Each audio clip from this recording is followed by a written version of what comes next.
Well, today we are at the home of Charles and Rosemary Wade, and this is a home where lots of us have been welcomed through the years. A lot of church members have been here, and I think all of our staff has been here, except for our newer ones. And so this is a very special place to us because these are special people to us. We love Charles and Rosemary, and they've meant a lot to me personally, but my goodness, to all of you as members of this church.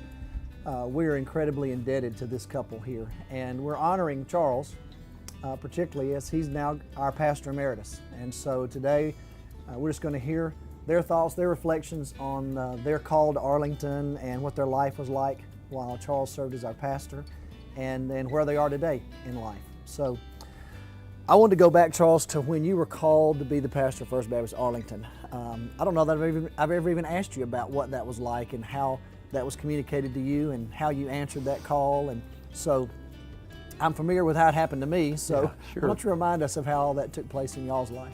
It was a January snowy Sunday that they came to Enid, Oklahoma to visit with us. And we had a wonderful visit with them. And we were in the midst of an emphasis on evangelism in our church, and things were going really well, and I couldn't really talk about leaving. That was a hard time. But when we came down to Arlington and saw what was happening and the growth of the community and the idea that this town was going to grow and people wanted to help the church be a great church. Be invited to come was a great, exciting thing. We came and preached, I believe it was the Sunday before Easter, in view of a call, and then began our work on second Sunday in May, Mother's Day. So it was an exciting time. You know, the typical things a pastor does, baptisms, weddings, funerals, baby dedications, those things that you do to just be there for people are very close to you, and people remember, and it's always a joy to remember with people what's happened in their lives. We really do have a remarkable church, as you know, Dennis. You've been here 10 years, as you say. Henry and I were here about 50 years together, and then 10 years. So we've had 4 pastors in 70 years, which is just really a great tribute to this church. They don't expect us to be perfect.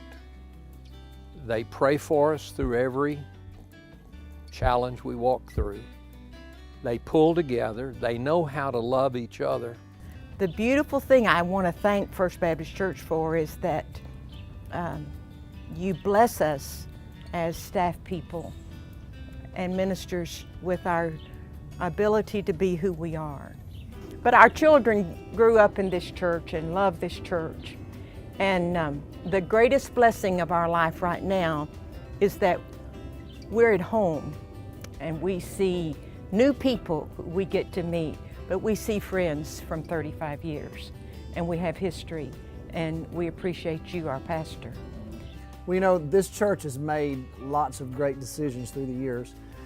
One great decision was to call Charles and Rosemary here to be our pastor and pastor's wife, and they brought a great family to us, and the Wade family has just blessed our church and continues to do that. And now we enter into a new chapter where we're asking Charles now to serve as our pastor emeritus, and it's a great honor for him. I think it's a fitting tribute for the years of ministry that they have spent among us, and I just look forward to the future of just having Charles and Rosemary still close to us and as part of our family, but to officially have Charles recognized on our staff as pastor emeritus. It's a very humbling thing for me to follow you, and it's a great privilege to call you my friend. And I love both of you, and I'm grateful to serve you as your pastor during this season in your life. Well, I want you to know that it is a great gift to Rosemary and me that you and Cindy have been such loving, sensitive leaders for our congregation. A lot of times a pastor who's been somewhere a long time can't really stay and be happy and be a help in the church. But you've made that possible, and I'm very grateful. Our church has a history of that, and we expect you to stay here long enough that you can continue this tradition, and when I'm gone, you can be pastor emeritus. But until then, you know, I've got the job now. And that's the way it is. Yeah, but I'll make room for you, just like Hennard made room for me.